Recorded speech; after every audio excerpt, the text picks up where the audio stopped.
Hello, ladies and gentlemen, Cone Dodger here. Welcome to another installment of Cone on the Road. It is very, very late January, so it's technically the January Cone on the Road, although I'm fairly sure this video will be coming out in February. But there's a good reason for it. There's a good excuse. You gotta have a racer's excuse in there right off the bat. You gotta just throw those in there before anybody makes any accusations. It's the #1 rule of being a race car driver or a fake race car driver. Same rule applies. So, January was a very busy month full of lots of adventure, and I really wanted to wait until all the adventure was kind of wrapping up to go ahead and record a new Cone on the Road so that we could do a little bit of a wrap up of all that stuff. So things that happened, let's see. First would have been PAX South of the actual, events that happened. PAX South, and then the week after that was the iRacing Daytona 24, and then the week after that was the real Daytona 24. All three of which I took part in, and all three of which are things that I was very excited about to begin the year. On top of the fact that, obviously the holidays are wrapping up, New Year, and then my birthday at the beginning of January. It makes for a very full and busy month for sure. And you know what? I'm very pleased with how I managed my time and how I managed to stay on top of things throughout January. I'm happy to say that I still feel I was productive in January despite all that stuff going on, and the stress never really got to me of all the stuff happening, especially the things happening out in public. Thank you, boat. I was following a boat and I didn't like it because it's spewing creek water at me. Yeah, so things have been good. Things have been really good. Been doing quite a few series on YouTube here lately. We got a bunch of spin tires happening now. That was a very random and surprising collaboration effort that happened between myself, Kurt, and Beef. Happy to see that continuing on after Formula One. I think it kind of answers the question. It kind of gets rid of that little suspicion some people had that maybe we didn't all enjoy that series together. That was pretty much Beef's idea to do the spin tires thing. So yeah, it's been fun, and I'm glad people are responding well to that, as well as now starting the new season number 2 of F1 2017, trying out some new format stuff there. That's been successful, and by the time this video is out, I will have already released the second race of that series, which had some tweaks to the format. I honestly didn't do this format initially because I was concerned about the time, the length of a video. 3 hours, sorry, not 3 hours, an hour and a half video on YouTube, not necessarily the most popular route to take. But that series seems to have very dedicated fans that are interested in this style of an F1 2017 playthrough enough that they're invested enough to watch the longer videos, and I'm happy to comply with that. I'm happy to do the longer videos. I'm doing it in a way that I'm trying to manage my time and manage my voice and everything so that I can produce those and not really stress myself too much. So that's worked very well, and hopefully it continues to work well. The other time part is the renders. Still kind of working on the render PC situation that should be up and running here soon, which should take a very, very big chunk of the pressure off of me for the downtime on the computer. So whenever it was rendering, basically I would just have to sit there and do essentially nothing for that period, and that's not very productive. So yeah, hopefully we get that moving soon. thanks to Dux for working on that and trying to get that put together for us.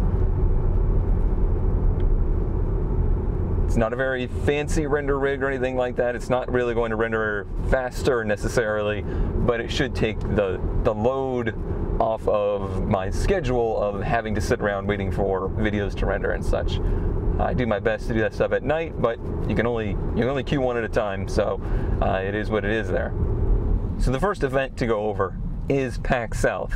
I live in the North Florida area, and PAX South happens in San Antonio, Texas, which is just close enough, I think, to be considered drivable. I did it last year with Slag, and it was not enjoyable because at the time I was working overnight shifts. He was working, I think he was also working overnight shifts, but I'm not sure. But we had to do it straight through with very little rest, and it was really just a very uncomfortable thing that neither of us really enjoyed. This time around, we were able to split the first half of the trip into two, and I was able to actually sleep before we left. It really wasn't bad. I would say the trip out was damn near enjoyable. The fact that we took the Fiat instead of last year was in an FJ Cruiser made it a little bit more enjoyable. I would have much rather taken this. The Audi is an amazing highway driver, and it's extremely comfortable to drive, and it's just it's a very confident car to drive on the road, versus the Fiat. You really gotta kind of push that one along at times, and it doesn't always feel like it's ready to go and that kind of stuff, so it's not as comfortable to drive on the street, or on the highway, that is. However, at 96,000 miles, and let's be honest, it's an expensive car to fix, and repairs aren't super easy on this thing. It was just the smarter way to go to take his car instead, because if something happened to this car, the financial burden on me would be more than I could handle, for sure. So, yeah, we took the Fiat. It was good. It did well. Made tunnel noises with the Fiat, and what more can you ask for, really? The first experience I had with PAX South was more of a convention experience. I wasn't going necessarily for more than anything other than checking out what a PAX is like and hanging out with Kurt and a lot of the kind of content creators, I hate saying that are in the community with Kurt were there also, and it was really great to meet those people and get to hang out with what I was just barely starting to consider my peers. I still felt last year like I was there as a fan more than I was there as a creator. Unfortunately, most of them didn't make it to PAX South this year, which was disappointing, but did get to hang out with Kurt. And this year, instead of there being, you know, those guys around, it was people of the community, a huge Farlander presence.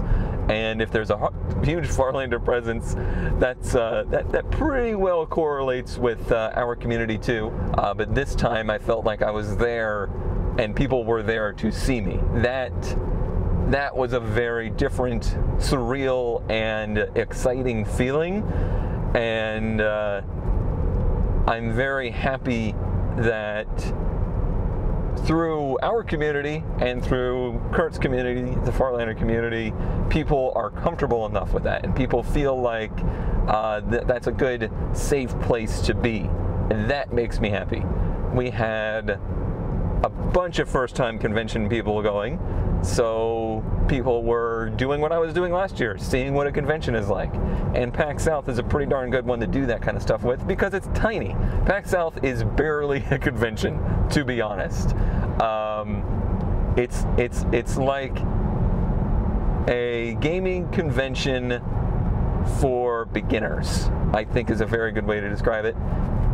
Add on to that the fact that San Antonio isn't a very daunting city either. The way it's laid out, the way it's set up, the way the convention center is laid out. It's laid up. We knocked it right out. All those factors combined make for a pretty comfortable environment, and it's good. And I hope everybody that went had a good time. I, as expected, feel like I didn't get enough time to spend with everybody, trying to divide myself out between everybody. Our community is so cool, and I think kind of different in that we're very open in communication with everybody. There's a truck in the river. It's on a barge, don't worry. But yeah, I mean, between the Discord community, between the fact that we, do, like games together, we play games together and stuff, and overall there's just, I think, a much higher level of open communication in our community than I've seen in others. It makes those in real life experiences seem much different. There are, of course, now 5 years into this, and 6-7 years into the Farlands community, there are people that are honestly, truly some of my closest friends that have come from that community. But as a group, we are all, we're all a part of the community. We're all friends with each other, but just on a more like broad term. And it's different because I'm a particularly open person when it comes, at least, to my online persona. Not so much in my personal life persona, but like, in real life, sharing with friends around me and family around me and stuff like that, I'm a little bit more closed off there. But in my online persona, pretty open to talk to anybody, discuss anything really. That's part of what makes the community really fun. Like I said, especially on the Discord community, I'll just randomly pop on there and start a discussion, and I love that we're all comfortable enough with each other that we can just sit there and debate stuff and not argue, not get angry at each other, not be mad and like internet debate style stuff, but we just talk about stuff, and that's cool. And to be able to do that in real life with folks, and to be able to hang out with friends in the community as well, like very close friends that I talk to regularly online, to get to know them in real life levels and on their internet persona levels is cool. Because believe it or not everybody is exactly the same online as they are in person. That is a very true fact.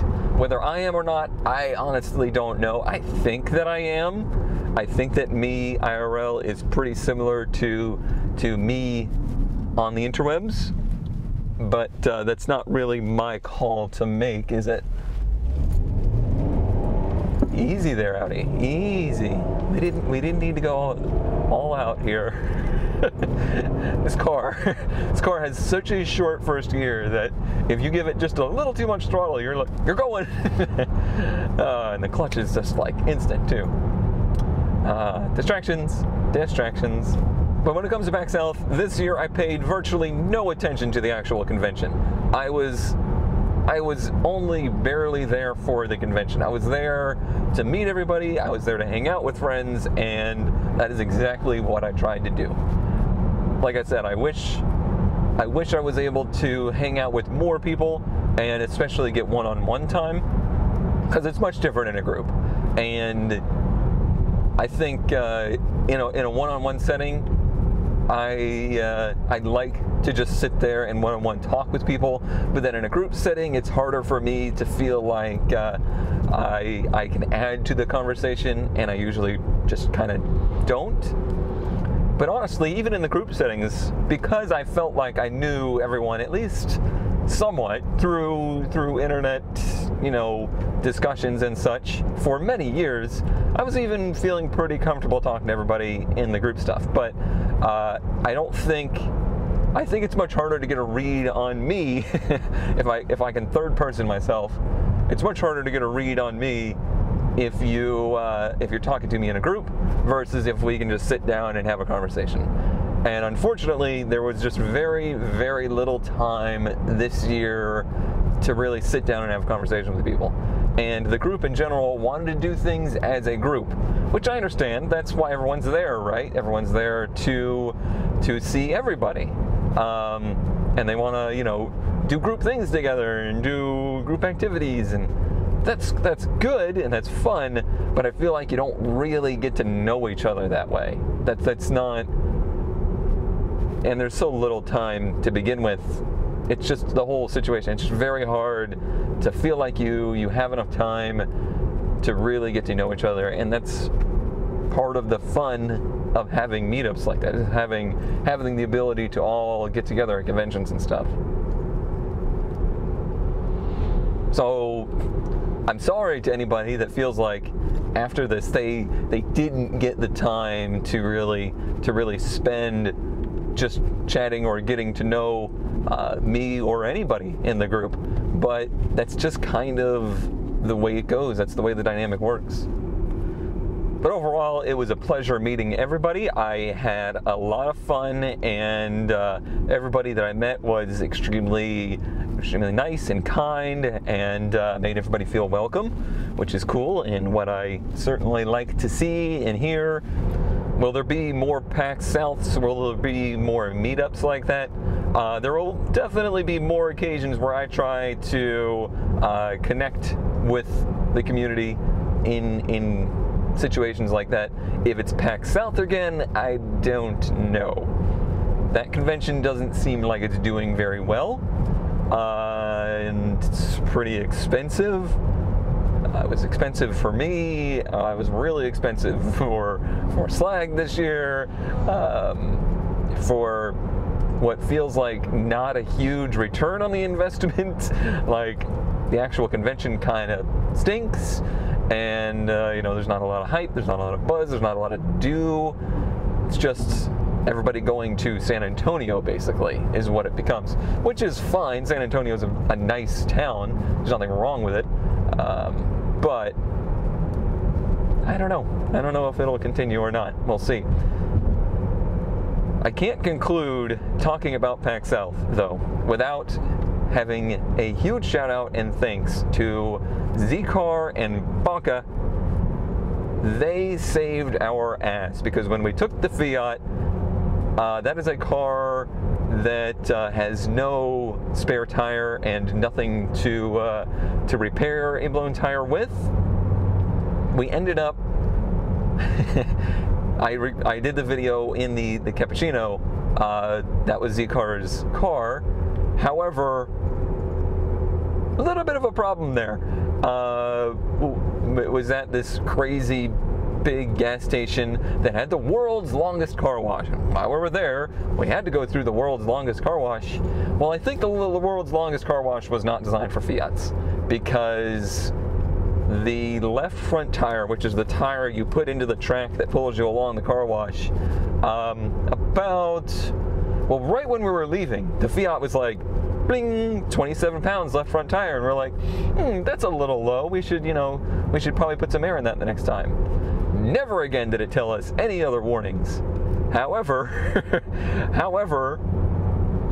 maybe 30 minutes down the road, we started to really hear, because Texas roads are really rough, especially on I-10, we started to hear it just sounded like it was hitting bumps really hard. Didn't really put two and two together. The car didn't say that we had a flat tire or anything, or that we could drop below 27 pounds. And eventually we hit a big bump, and I just knew it was the sound of no air in a tire. So we pull over, and sure enough, the entire sidewall of the tire had been cut and was gone pretty much. The tire was ruined. The tires that are on a Fiat are a very special size that you can't get anywhere. So super lucky and super thankful. Z-Car, the Z-Cars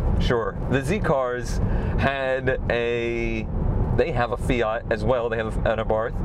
and an extra set of wheels and tires. So they brought us a wheel and tire. We were able to get to the convention, and then afterwards ended up, we basically took their tire and at a shop put it on our wheel, so we were able to get home.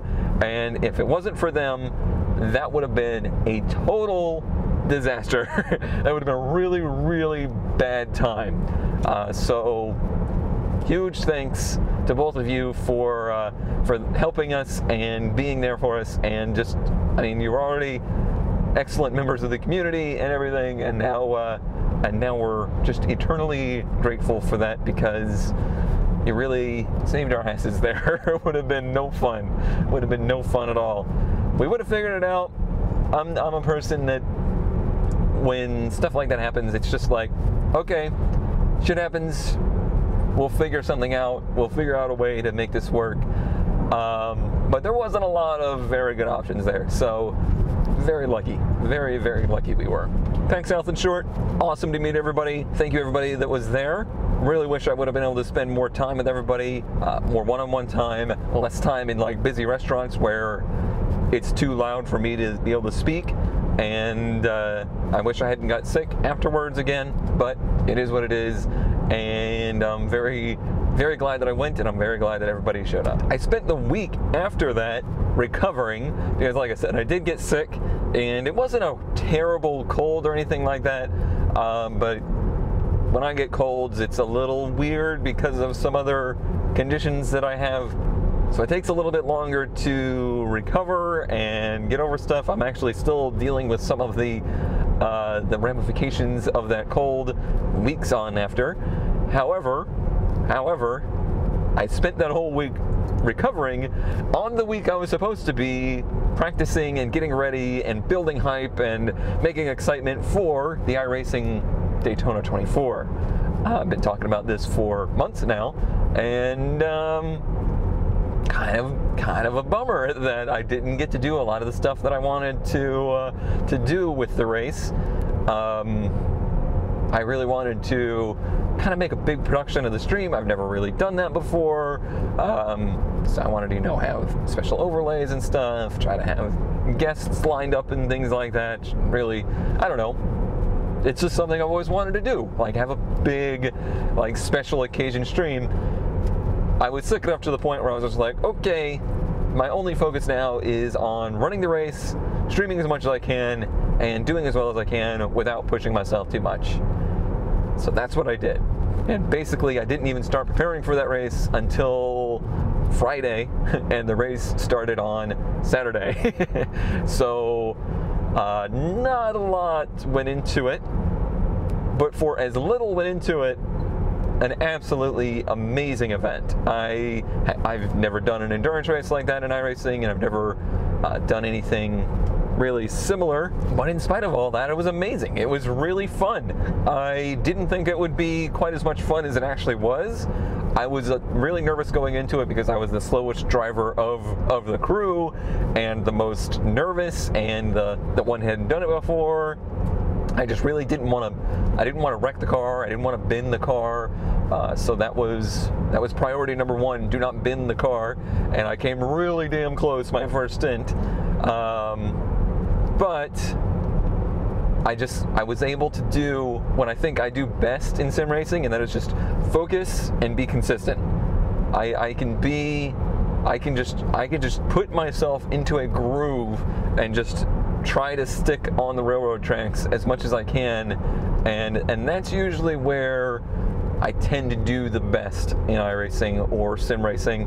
And luckily, that's a situation where that is very profitable. It's what you need in endurance racing. And then my teammates, which we were Sans one, we were supposed to have Sharky with us, but he had some issues with his steering wheel, his pedals. So we were Sans a teammate, which meant extra driving time, but it wasn't too bad with 4 drivers: myself, Gem Knight, Yames, and Servatus. Servatus did the opening and closing for us since he was our European competitor, and huge thanks to Servatus for taking that role. It was You were kind of the unsung hero of the race. You had a very important role that I don't think many people really saw, which is unfortunate. So I'm saying it right here, right now. Thank you very much for what you contributed to the race. And then Gem Knight and Yames were kind of intermixed with myself, and I think I streamed like 16 hours of the total event. It was 14 to 16, and they were pretty much there for the long haul of it. Yames did a lot of driving, so he did a lot of driving, especially early, so he ended up needing to sleep. But no, yeah, he needed to sleep some, but he was there for us in the call. Gem Knight was there for most of it, and then when it started to get crazy and wacky and we were all getting delusional, we called in Jimps for the power hour. That ended up being the rest of the stream, and between all of us, I think we made a very good production for as little production went into it. I'm real happy with how it all went. There was points where we were the top stream of the Daytona 24 that was on Twitch, and that blows my mind. For as not serious competitors as we are, for as not professional competitors as we are, the fact that we were able to draw and hold an audience like that, it's really cool, and it made me very proud of our little community. The actual race and stuff, it was pretty much exactly what I thought it was. It was me trying to just stay consistent and deal with traffic, and that is exactly what I did. There wasn't too many crazy things that happened during my driving stints. Most of the crazy stuff happened in Gem, which seems to be how it goes. We ended up finishing second overall, just through pure consistency. We had a disconnect issue where games got disconnected. At the end, though, it didn't really cost us any position, it just cost us some time. The most important thing is, though, we raised $2,200 for Anxiety Gaming, which is very awesome, way exceeded my expectations, and for a pretty small charity like Anxiety Gaming, $2,200 is a significant amount, and they were very grateful for that. They responded to us on Twitter saying how thankful they were for that, and everybody in our community. That's what they said. Thank you to Cone Dodger and his awesome community, and that is really what it is all about. For as small of a community as we are, we're able to make big impacts like that. We're able to do things of that level, of that stature, and you should all be really proud of that. That's pretty awesome. I know I am. I'm very proud of that fact. So at the end of the day, the iRacing 24 was a good experience. I'm glad I did it. I don't know that I'm like super excited to do another one right off the bat, but I feel like when the time comes that there's another one around, I might be more interested in doing it than I previously was. So after that race came the actual Daytona 24, which I've just recently gotten back from. Actually, I went down there for, this was the 10th time.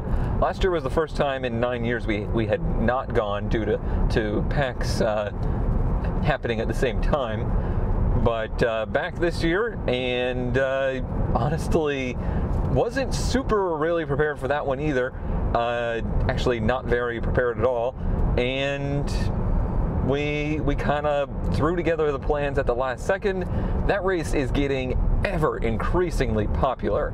I remember the first 2-3 years we went there, it was much more like a grassroots racing experience.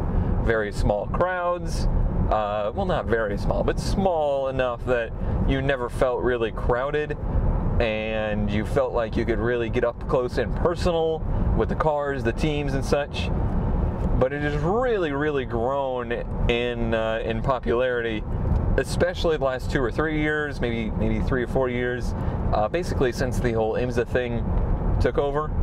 This year was no exception. We were late to get like parking passes and stuff, so we paid an obnoxious amount to park in the infield because it's just so much better of an experience to park in the infield at Daytona. If you have to park outside of the track, it's pretty terrible and not very much fun. So yeah, that was expensive, and yeah, like I said, the plans just came together very late, but we still made it. We still enjoyed it. Don't think we were, as a group, it was myself, my brother, and then Slag and his brother.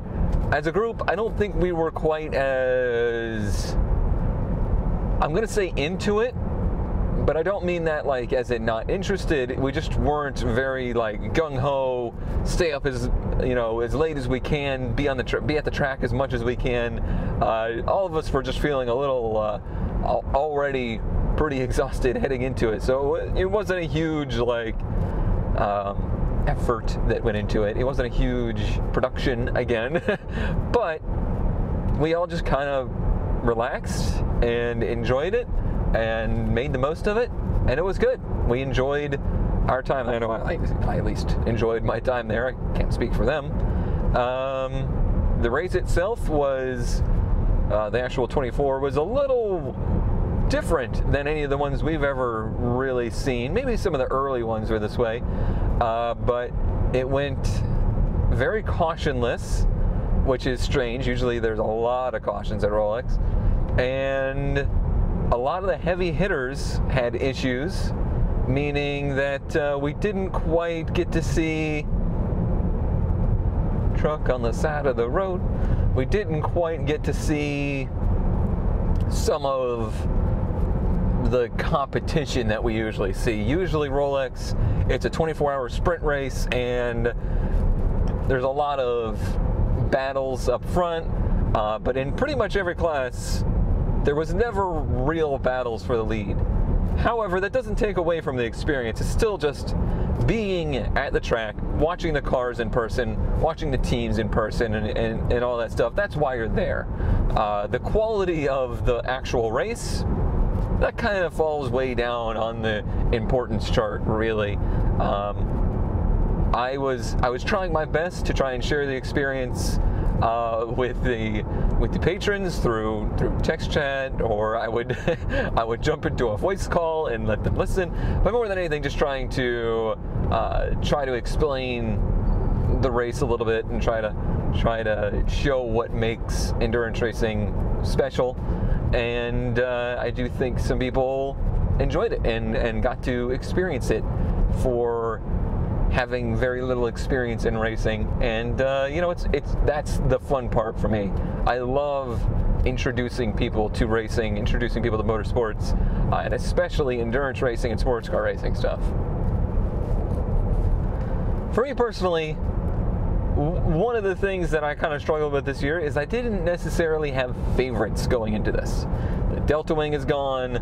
Nissan doesn't really have a showing these days. They have technically a prototype team, very technically. The Vipers are no longer there. Most of the cars that are there are not really cars I'm particularly in love with.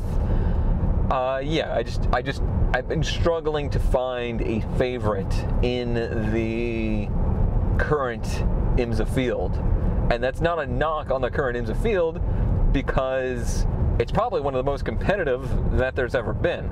There's so much talent in the field. There's so much very, very good manufacturer involvement and stuff. I just personally haven't really found in the current field some favorites. I always pull for the Mazda team, which was different this year, not Speed Source. Speed Source is no more, which is a shame because I really loved Speed Source. They always put a lot of emphasis on connecting with the fans and such. But this year, Jost has taken over the team, which was a very esteemed and successful endurance racing team, so they're expected to perform well. But as Mazda do, they didn't do very well in the race. They had a lot of mechanical issues, electrical issues, just overall a lot of bugs with the car still. So we'll see if they can turn them around. But that was kind of my Rolex experience this year. Still very glad I went, and it's still much better than Sebring. I'm sorry. Daytona is a really great place to watch a race, and the atmosphere is just much better for me than Sebring. I really miss being at the track with the sports cars there, with like SCCA or Chump Car or lower series like that. So I think one of my goals this year is to try to spend some time maybe going to some of the SCCA, maybe the runoffs. I don't think the runoffs are down here this year, but some of the like bigger field SCCA races, or maybe hanging out with a Chump Car race or something. Sorry, Champ Car now race, something of that nature. Even though unfortunately Damon doesn't race anymore, it seems. He's never officially said that, but he just doesn't seem to do it anymore. Maybe to just go there as a fan and hang out and try to get a little bit more of that one-on-one time with just racing in general, just with the cars, and then the feeling of being up close and personal with everything. I think that would be good for me to try and do that, and less expensive. Less expensive is good. That kind of wraps up the big things we've done in January. Now I need to get back to work. I've been trying really hard and working really hard to keep things going through the month, and I think we've done pretty well with that. There's not been too many obnoxious lulls in anything in videos.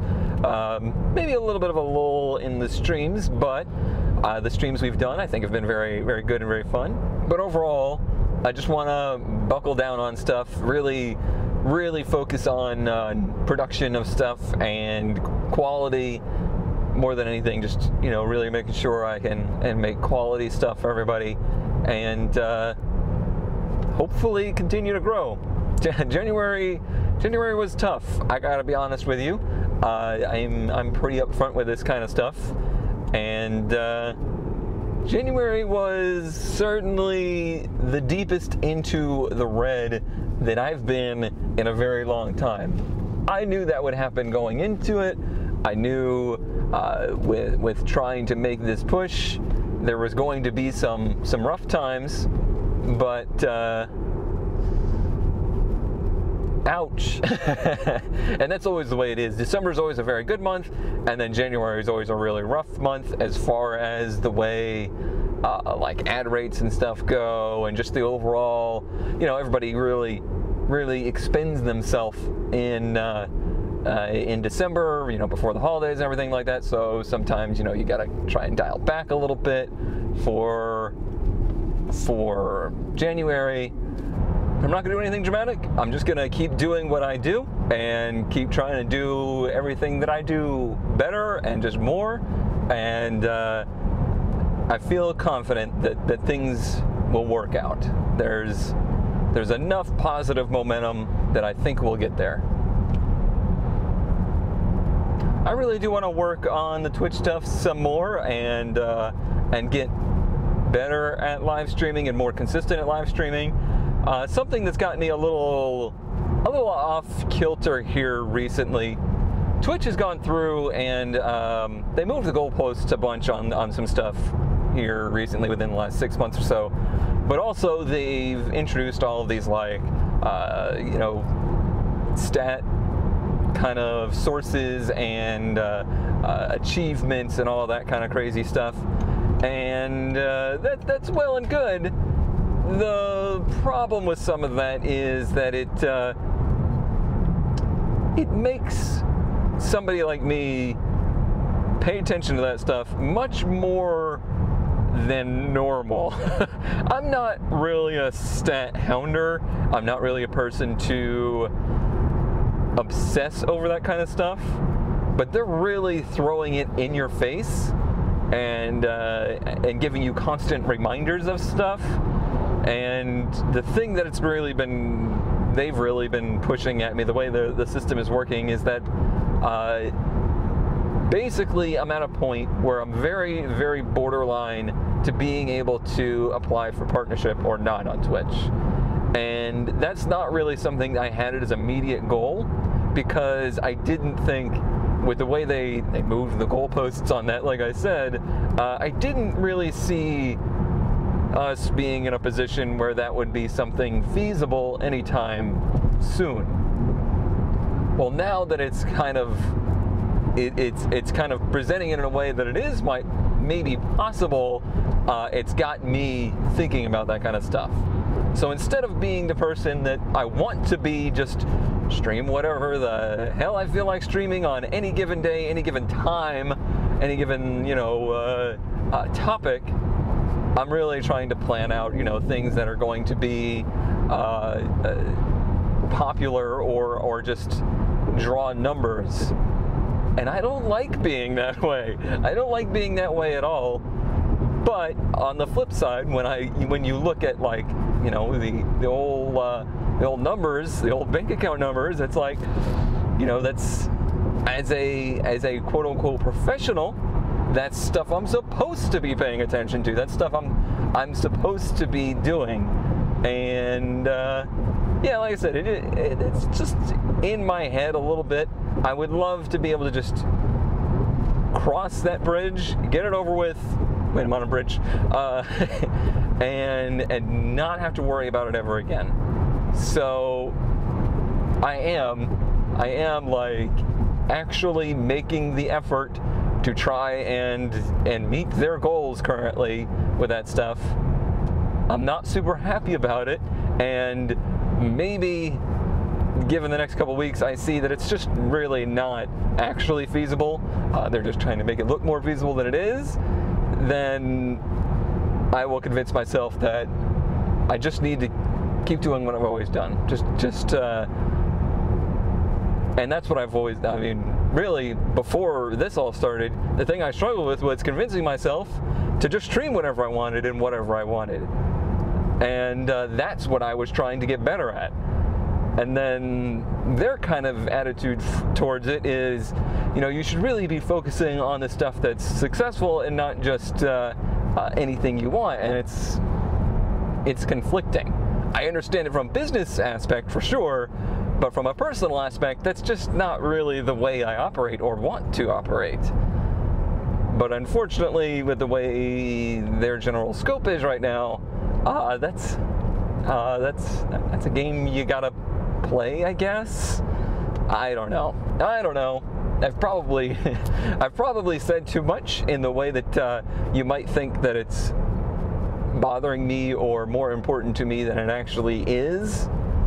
Certainly not the case. I'm not actively worried about this stuff, but it's just something it's in the back of my head.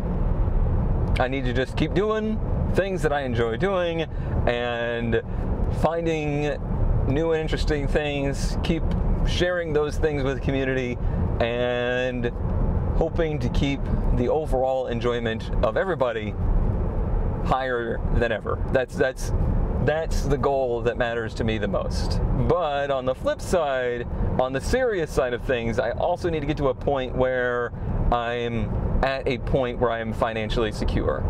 I would love to have been able to do all these things that I've done in January and not feel guilty about it, because I do. I feel guilty for having spent the money and taken time away from doing work, because I know in my mind that was not the financially wise decision. That was not a good choice to make, and that's not a good way to keep building towards the financial security thing. But on the flip side, it's like, why work so hard? Why go through all this and then not enjoy yourself at all either? Why not do the things that you wanted to do, things that are, dreams or goals and stuff? So there's an interesting balance there for sure. So that's the one key thing I want to make sure is clear. It's not on you, it's not on the community, it's not on anybody other than me to try and make that happen. So that's why I feel so insistent on being dedicated to doing more, to doing doing more and doing better stuff, and trying to grow the community, and trying to find new things out there, new avenues to explore. That's my responsibility. And I think at times I felt like I was doing very well with that, but other times maybe I wandered a little too far from that responsibility. So I'm going to continue working on it, and hopefully you all continue to ride along this journey and see where it takes us. At this point, I still don't entirely know. I really don't. Will this journey take us to a place where we're able to keep growing and keep doing just cooler and cooler things? Will it continue to soar down mediocrity? Or will we just completely divert paths and just have to start anew again, doing something else? I don't know. We will just have to see.